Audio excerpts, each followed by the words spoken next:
Assalamualaikum warahmatullahi wabarakatuh.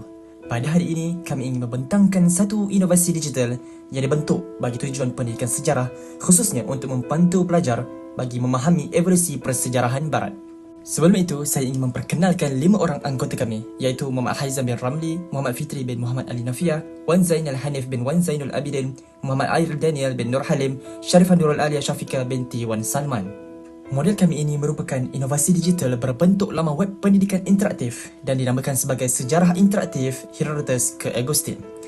Laman web ini direka bentuk untuk membolehkan pelajar menelusuri perubahan cara sejarah itu ditulis dari pendekatan empirikal yang diamalkan oleh Herodotus sehingga kepada pendekatan teologikal yang diperkenalkan oleh Saint Augustine dengan menggabungkan bahan teks klasik, aktiviti interaktif serta refleksi kritikal. Dalam kajian kumpulan kami, objektif kajian ialah yang pertama, menjelaskan perbezaan pendekatan penulisan sejarah antara Herodotus dengan Saint Augustine.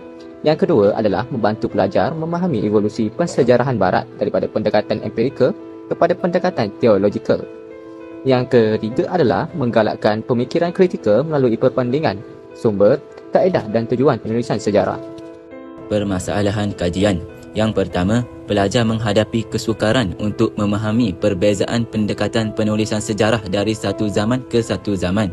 Yang kedua, pembelajaran sejarah lebih tertumpu kepada hafalan fakta berbanding analisis dan pemikiran kritikal. Yang ketiga, pelajar kurang didedahkan kepada perbandingan sumber serta tafsiran sejarah secara mendalam. Laman web ini menekankan perbezaan tujuan penulisan sejarah antara Herodotus dan Saint Augustine. Herodotus menulis sejarah untuk merakam peristiwa dan memahami tingkah laku manusia agar tidak hilang di telan masa melalui pendekatan yang objektif, sekular dan berasaskan bukti empirikal. Sebaliknya, Saint Augustine pula melihat sejarah sebagai medium teologi untuk menegaskan bahawa segala peristiwa berada di bawah kehendak Tuhan dengan penekanan terhadap moral, dosa dan keselamatan manusia.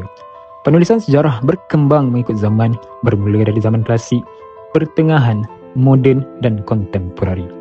Laman web ini mengandungi 2 modul utama. Modul pertama memaparkan Herodotus dan menekankan kaedah empirikal yang digunakan dalam penulisan sejarah. Pelajar juga boleh membaca karya The Histories yang menekankan kepentingan bukti langsung melalui pemerhatian, penceritaan saksi dan rekod perjalanan. Modul kedua pula telah memaparkan Augustine dengan rujukan khusus kepada The City of God yang menekankan bahawa sejarah manusia adalah manifestasi kehendak Tuhan dan perjalanan menuju penyelamatan. Augustine juga membaca sejarah melalui tafsiran kitab suci dan konteks moral telah menjadikan sejarah sebagai medium untuk mengajar dan membimbing umat manusia. Laman web ini turut menyediakan aktiviti interaktif seperti kuis, peta minda digital dan soalan refleksi yang menghubungkan teks klasik dengan analisis kritikal. Aktiviti ini memerlukan pelajar mengaplikasikan pengetahuan bukan sekadar menghafal fakta sahaja dan membolehkan mereka melihat hubungan antara sumber, kaedah dan tafsiran sejarah.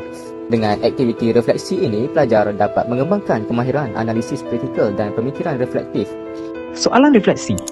Laman web ini menyediakan soalan refleksi yang menggalakkan pelajar menghubungkan teks klasik dengan analisis kritikal. Soalan-soalan ini menuntut pelajar mengaplikasikan pengetahuan sedia ada bukan sekadar menghafal fakta dengan menilai hubungan antara sumber, kaedah dan tafsiran sejarah. Melalui aktiviti refleksi ini, pelajar dapat mengembangkan kemahiran, analisis kritikal dan pemikiran reflektif. khususnya dalam memahami perbezaan tujuan dan pendekatan penulisan sejarah.